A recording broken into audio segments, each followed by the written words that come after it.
একটা শিশু যার সকালবেলা স্কুলে যাওয়ার কথা ছিল, সে আর কখনো স্কুলে যাবে না। রাজধানীর পল্লবীতে ঘটে গেছে এমন এক হৃদয় বিদারক ঘটনা যা পুরো দেশকে নাড়িয়ে দিয়েছে। মঙ্গলবার সকাল ছোট্ট রামিসা ঘর থেকে বের হয়েছিল স্বাভাবিক দিনের মতোই। পরিবারের কেউ বুঝতেই পারেনি কয়েক মিনিট পর তাদের জীবনে নেমে আসবে অন্ধকার।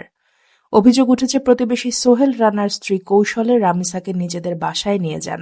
এরপর সেখানে ঘটে ভয়ঙ্কর এক নির্যাতনের ঘটনা। ছোট্ট শিশুটি অসুস্থ হয়ে পড়লে ধরা পড়ে যাওয়ার ভয় অভিযুক্ত সোহেল নির্মমভাবে তাকে হত্যা করে। এরপর ঘটনাটি লুকানোর জন্য করা হয় আরও অমানবিক কিছু কাজ। পুরো ঘটনায় অভিযুক্তের স্ত্রীও একই বাসায় উপস্থিত ছিলেন বলে জানিয়েছে পুলিশ।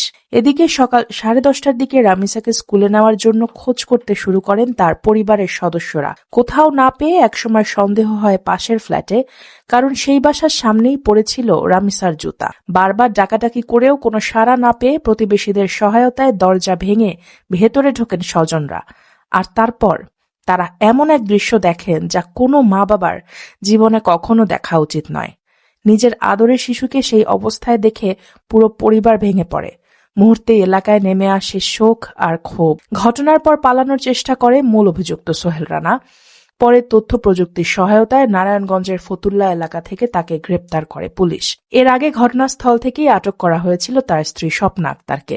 এই ঘটনায় পল্লবী থানায় হত্যা মামলা দায়ের করা হয়েছে।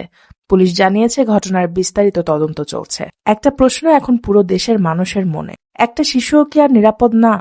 যে বয়সে রামিসার হাতে থাকার কথা ছিল বই খাতা, সেই বয়সেই তাকে পৃথিবী থেকে বিদায় নিতে হলো। একটা ছোট্ট প্রাণের এই নির্মম পরিণতি শুধু একটা পরিবারের জন্য কান্নার কারণ না, এটা পুরো সমাজের জন্য একটা গভীর সতর্কবার্তা। শিশুদের নিরাপত্তা কি শুধু পরিবারই দিবে? এটি আমাদের সবার দায়িত্ব, কারণ অপরাধীরা অনেক সময় পরিচিত মুখের আড়ালেই লুকিয়ে থাকে। ছোট্ট রামিসার জন্য ন্যায় বিচার হোক, আর কোনো পরিবার যেন এমন বিভীষিকাময় সকাল না দেখে।